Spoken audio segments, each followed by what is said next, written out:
날이 많이 추워졌죠. 이렇게 많이 추워졌는데도 불구하고 오늘 이 자리에 여러분들 많이 나와주셔서 너무나 감사를 드립니다. 시편 84편 10절에는 이런 말씀이 있습니다. 주의 궁전에서 한 날이 다른 곳의 첫날보다 낫다라는 말씀이 있는데요. 여기 오신 분들께서 정말 이 한 날 이 시간에 하나님이 보내어 주신 건데요. 이 가운데 큰 은혜가 있기를 축복합니다. 누가복음의 말씀을 우리가 함께 읽었습니다. 누가복음 말씀을 여러분들이 함께 계속 쭉 보시면요, 다른 공관복음서와는 조금 다르게 예수님께서 이제 뜻을 정하셔서 예루살렘으로 향해 나가시는 모습을 보게 됩니다. 그 여행 가운데에서 수많은 이적들을 행하시고 많은 사람들과 함께 나아가는 걸 보게 되는데요. 특별히 11장에도 그런 내용들이 많이 있고 오늘 함께 읽은 본문도 무리들이 함께 하고 있는 것이죠. 예수님과 함께 누가 있겠습니까? 바로 제자들이 함께 하고 있고요. 예수님 옆에는 수많은 무리들이 함께 하고 있고 이제 예수님을 어떻게든 예수님의 말을 꼬투리를 잡아서 예수님한테 공격하기 위해서 준비하고 있는 바리새인들도 있는 것입니다. 특별히 오늘 주신 말씀을 가지고 가장 부유한 자라는 제목으로 함께 말씀을 나눌 것인데요. 누가 가장 부유한 자인지를 좀 참고해 보길 원하고 예수님 주변에 모여 있는 우리들이 무리가 아닌 것처럼 우리들이 바리새인이 아닌 것처럼 제자로서 예수님을 따라가는 제자로서 정말 부유한 자가 되기를 축복합니다. 여러분 세상 기준으로 보시면요. 현존하는 인물들 중에서 부자가 누구인지 아십니까? 포브스라는 잡지인데요. 경제 잡지인데 이 잡지회사는 1년에 한 번씩 꼭 세계의 거부들을 개수를 합니다. 그래서 10명 정도의 진짜 부자들을 개수하는데요. 저는 오늘 세 번째부터만 좀 다뤘으면 좋겠습니다. 2022년도 억만장자인데요. 세 번째 인물은 누구냐 하면요. 베르나르 아르노라고 하는 분입니다. 들어보셨을지 모르겠는데 저도 얼굴은 처음 봤습니다. 그 LVMH 그룹이라고 하는데요. 여러분들이 알고 계시는 명품 브랜드를 많이 소유하고 있는 그룹입니다. 루이비통이라고 들어보셨어요? 예, 크리스찬 디올, 이와 같은 패션 그룹을 가지고 있는 분이신데요. 하나로 따지면요, 210조 원. 놀라지도 않으시는군요. 210조 원, 전혀 감이 없는 숫자입니다, 사실. 그렇죠? 두 번째로 이제 그 세계 갑부는 누구냐면요, 제프 베조스라고 하는데요. 이분은 인터넷 상거래 회사 아마존을 소유하고 있습니다. 그래서 대략 234조 원을 가지고 있다고 합니다. 감이 또 여전히 안 오시죠? 예. 그럼 1등은 누군가 봤더니만 여러분 다 아실지 모르겠습니다. 자동차 회사, 전기 자동차 회사 이제 사장인데요. 누구죠? 앨런 머스크라는 분입니다. 다른 2등, 3등과는 다르게 349조, 거의 한 350조 원을 가지고 있다라고 합니다. 이 사람들이 진짜 부호라고 할 수 있고 오늘 제목처럼 가장 부유한 자, 세상이 봤을 때 가장 부유한 자라고 볼 수가 있겠습니다. 이 세계 부자들의 리스트를 보시게 되면 금액이 좀 와닿지가 않습니다. 그렇죠? 그래서 내년도 우리나라의 한 해 예산을 한번 알아봤는데요. 630조라고 합니다.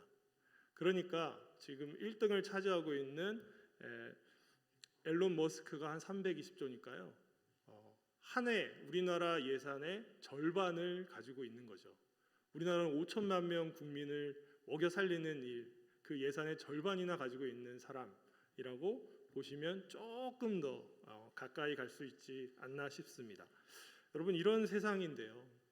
돈이 돈을 버는 세상처럼 보일 수밖에 없는 세상이고 있는 사람들을 보게 되면 참 내수 중에는 몇만 원도 없고 얼마 있지도 않은데 이 사람들과는 너무 현격한 그런 차이가 느껴지는 것은 사실입니다.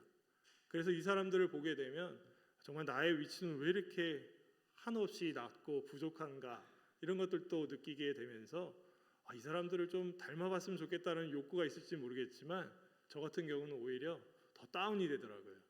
이건 뭐 말도 안 되고 불가능한 이야기구나. 그래서 이 자본주의가 얼마나 무서운지를 다시 한 번 더 보게 됩니다. 여러분, 이런 세상인데요. 오늘 성경을 보시게 되면 예수님 주변에 모여 있는 수많은 무리들 중에서 한 사람이 예수님께 부탁을 하는 장면이 나옵니다. 뭐라고 부탁을 하냐면요, 이렇게 이야기를 합니다.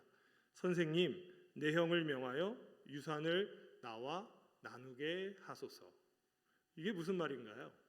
이 사람은 적어도 방금 전에 언급했던 그 세 명의 부호와는 다르게 돈이 얼마나 있는지 모르겠지만 지금 부모님한테 받은 유산이 있는 자입니다. 없는 사람은 아닌 것처럼 보입니다. 그렇죠? 받을 게 있는 것만으로도 충분한 부자인 것처럼 보입니다. 그런데 지금 유산을 나눌 때 우리나라 기준은 어떻습니까? 제가 알기로는 가족 전체 숫자를 가지고 부모님의 재산을 나눠 가는 것으로 알고 있습니다. 하지만 이 유대법은 그렇지 않다는 것이죠. 유대법은요, 장자에게 특별히 다른 이들한테 주는 그 유산에 갑절을 주게 되어 있는 것입니다. 그래서 이 사람이 지금 예수님한테 부탁을 하는 것이죠. 신명기 21장 15절에 가서 보시면요, 좀 독특한 경우일 수 있는데 어떤 한 사람이 두 아내를 둔 경우를 이야기합니다. 한 아내는 한 남편의 사랑을 받는 사람이 있고요, 한 아내는 사랑을 받지 않고 미움을 받게 됩니다. 그런데 이 미움을 받은 자가 아들을 먼저 낳게 되고요, 또 사랑을 받는 자가 두 번째로 아들을 낳게 되는 것이죠. 그런데 이제 유산을 주게 될 때에 여러분, 누구한테 줘야지 더 줘야지 맞다고 생각하십니까? 지금 유대법은요, 장자에게 아무리 미울지라도 미운 아내의 아이라고 할지라도 장자에게 갑절을 주도록 되어 있었던 것입니다. 이런 유대 율법에 따라서 전통적인 방식으로 예수님 당시에도 살아왔기 때문에 이에 대한 불만이 첫째가 아닌 둘째에게는 분명히 있을 수가 있던 것이죠. 이 사람이 바로 이런 이유로 예수님께 형에게 명하셔서 유산을 반반으로 좀 나눌 수 있게 해달라라고 요청을 한 것입니다. 여러분, 예수님께 지금 나와서 자신의 이런 고민을 하고 있는 이 사람의 부탁이 적절한지를 한번 생각해 보십시오. 사실 이 사람의 의도가 궁금하긴 합니다. 왜 이런 요청을 예수님께 했다는 말인가요? 예수님 이 사람의 마음을 잘 아시고요, 이 사람한테 말씀을 하시는데요, 이렇게 말씀합니다. 이 사람아, 누가 나를 너희의 재판장이나 물건 나누는 자로 세웠느냐라고 말씀을 하시죠. 여러분, 예수님께서 할 일이 없으셔서 재산 같은 거 나눠주시려고 이 땅에 오신 분이 아니지 않습니까? 하지만 이 사람에게 있어서 예수님이라면 자신의 삶의 문제 중 하나인 형과 재산을 나누는 것에 있어서 예수님이라면 해주실 것이다 라고 해서 이렇게 나왔던 것이죠. 예수님은 당연히 이 부분까지도 이 사람의 마음을 헤아려서 해주실 수 있는 분이십니다. 하지만 근본적으로 예수님이 오늘 지적하고자 하시는 것은 이 사람이 아버지가 준 유산이 형에게 더 간 것 때문에 못마땅하였기 때문에 이것을 요청했다는 것이죠. 또한 자신에게 있는 탐심으로 인해서 예수님께 요청했음을 알 수가 있는 것입니다. 그래서 예수님께서는 이 상황을 정리하시면서요, 삼가 모든 탐심을 물리치라라고 이 사람뿐만 아니라 주변에 있는 모든 사람들에게 알려주고 있는 것입니다. 여러분, 탐심은 무엇입니까? 무언가를 가지고자 하는 욕망입니다. 이 탐심이 10계명에도 들어가 있는 것을 아십니까? 이웃사랑이 6계명부터 진행이 되는데요, 살인하지 말라, 간음하지 말라, 도둑질하지 말라, 거짓말하지 말라, 이웃의 소유를 탐내지 말라, 이렇게 10계명까지 가게 되는데요, 이 모든 것들의 근원을 찾아보시면요, 탐심에서 비롯이 됨을 알 수가 있습니다. 인간이기에 있을 수밖에 없는 이 탐심에 대해서 오죽하면 하나님께서 돌판에다가 새겨서 이렇게 계명으로 허락해 주셨겠습니까? 예를 들어서 식탐 하나만 예를 들은다 하더라도요, 우리가 작은 것에 감사하고 먹을 수 있지만 점점 더 고급지고 맛있는 음식점에 가게 되면요, 사람의 눈이 맛이 돌아가게 되어 있습니다.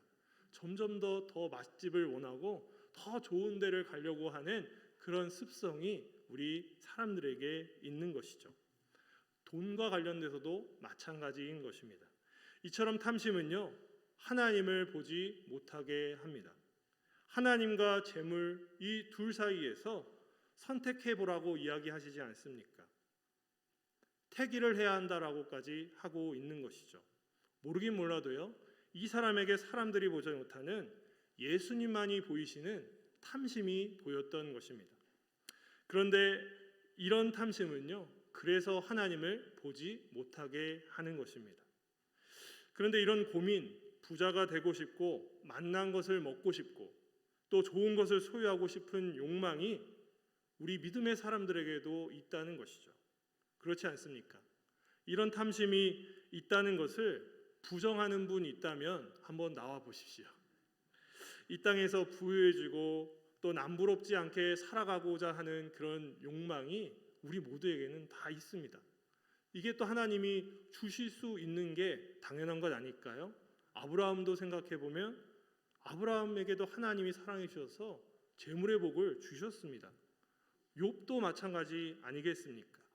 그런데 문제는요, 탐심이라는 욕망이 하나님보다 앞서 있다면요, 어떻게 되겠습니까?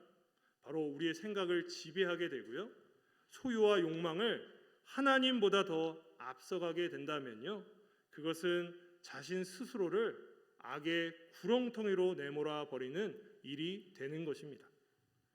우리의 이 부유해지고 싶은 마음을 향해서 예수님은요, 우리 스스로를 점검하기를 바라시는데요. 우리 다 함께 15절의 말씀을 한 번 더 읽어보도록 하겠습니다. 시작. 그들에게 이르시되 삶과 모든 탐심을 물리치라. 사람의 생명이 그 소유에 넉넉한 데 있지 아니하니라 하시고. 아멘. 예수님은요, 탐심을 가지게 되면 반드시 멸망하게 되어 있기에 이런 말씀을 하신 것입니다. 하나님보다 더 사랑하는 것이 무엇인지를 우리는 확인해야 될 필요가 있습니다. 사람마다 다르겠지만요, 하나님 사랑이 가장 최우선 되어야 하는 그리스도인이 하나님보다 더 관심을 가지고 사랑하는 대상이 있다면요, 그것이 우상이 되는 것입니다. 그로 인해서 자연스럽게 탐심은 생기게 되어 있습니다. 십계명의 순서만 보더라도 우리가 알 수 있지 않습니까? 하나님 사랑, 부모 공경, 그 다음에 이웃 사랑 아닙니까? 하나님을 온전히 사랑하지 않으면요, 온전히 이웃을 사랑할 수 없는 것입니다.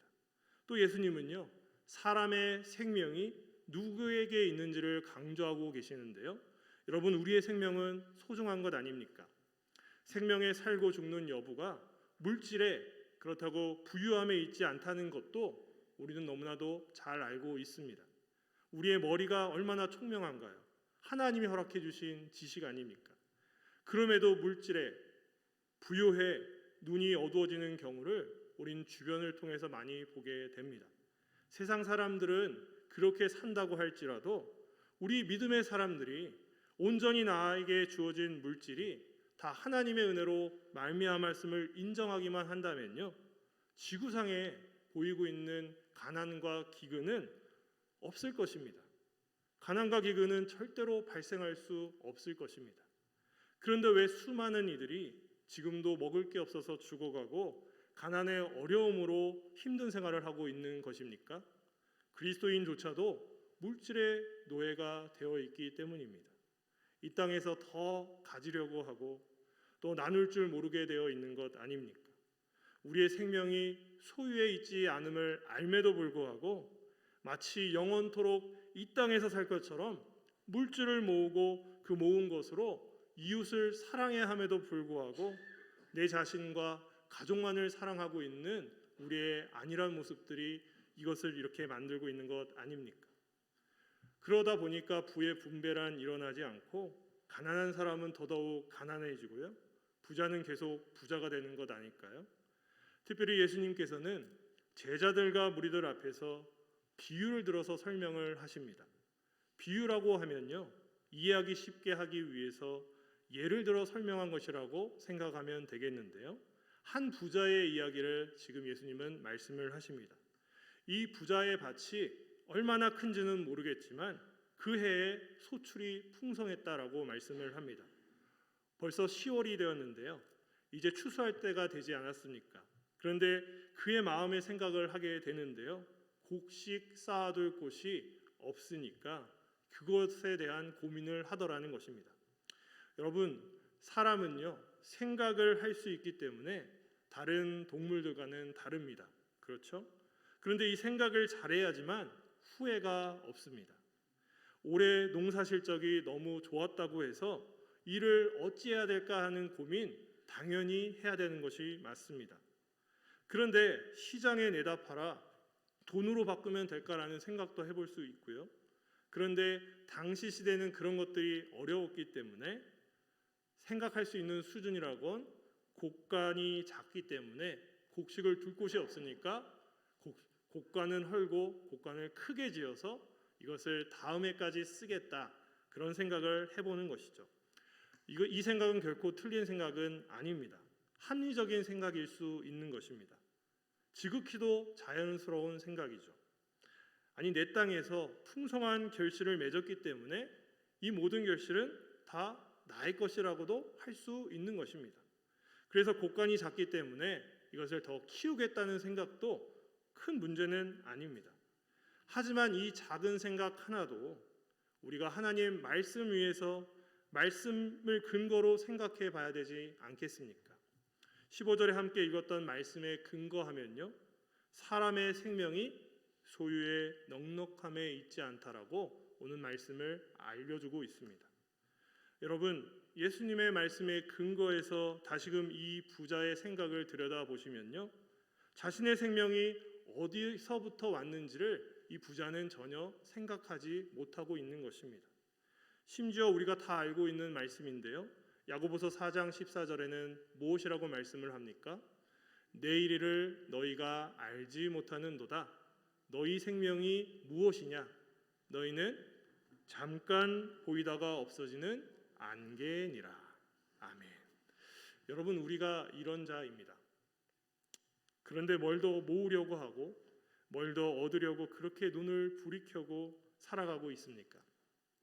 미래를 준비하는 것 지당한 말이지만 이것이 우선순위가 되어 버린다면요, 하나님이 아닌 탐욕에 찌들어 살게 되는 버러지 같은 인생이 될 수밖에 없습니다. 그런데 이 부자는 생각을 잘못하고 있는 것이죠.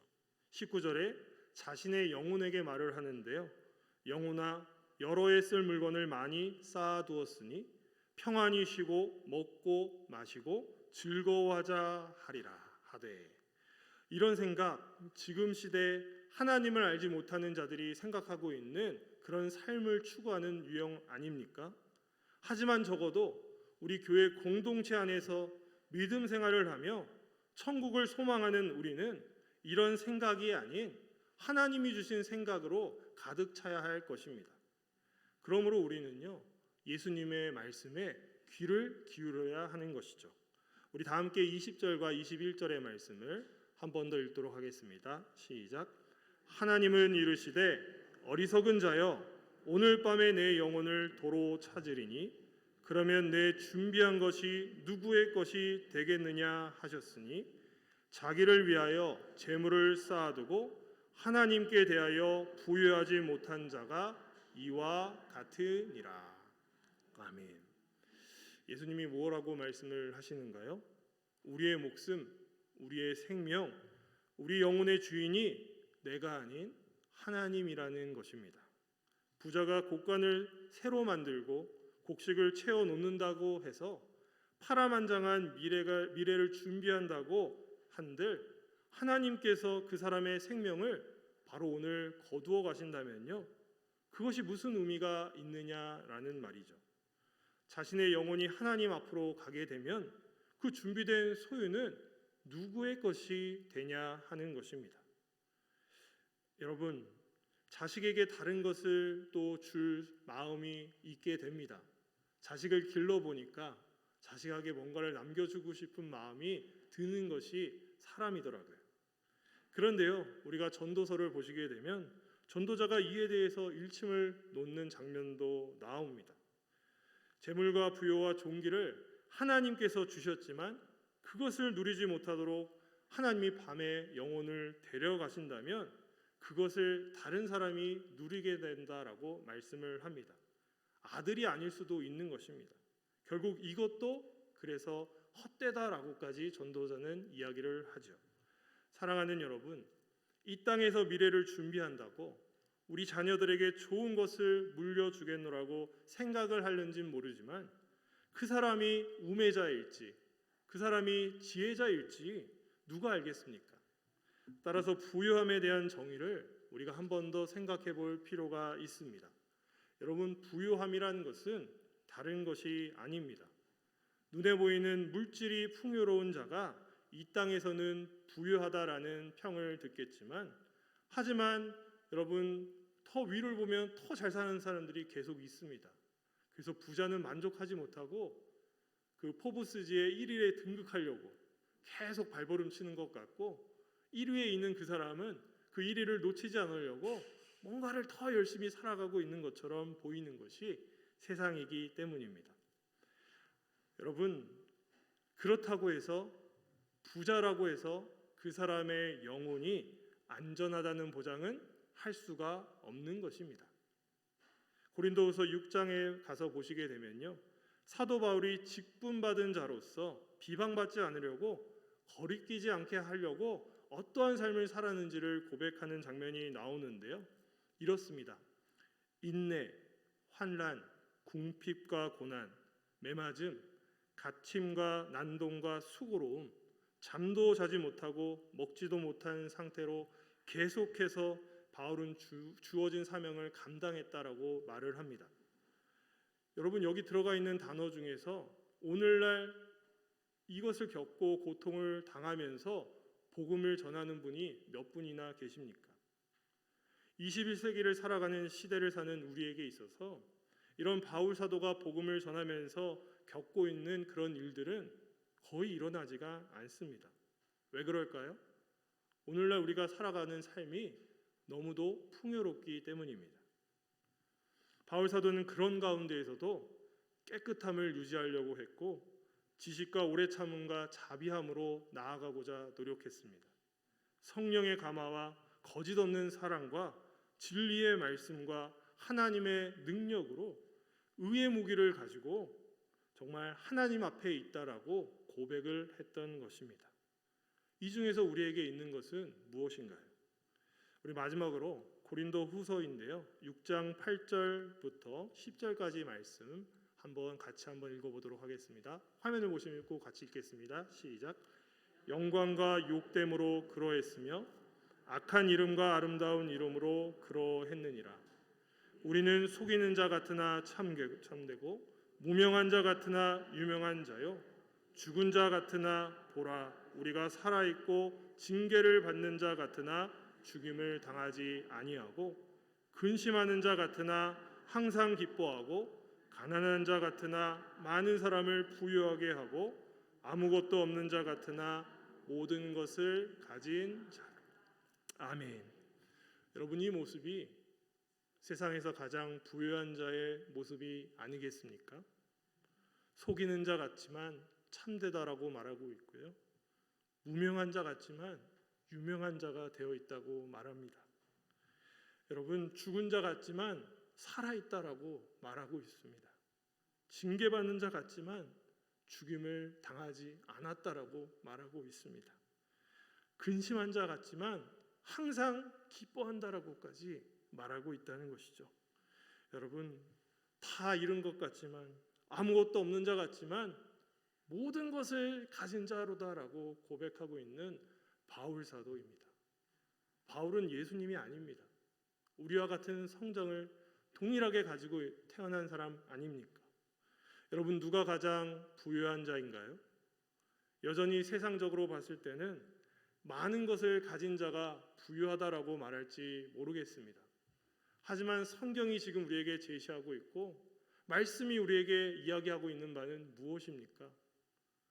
무익한 것 같고 없어 보이지만 우리를 새롭게 하여 주시고 우리를 있게 하신 분, 바로 예수 그리스도 안에 생명을 품고 있는 그 자가 부유한 자임을 계속 우리에게 말씀하고 있습니다.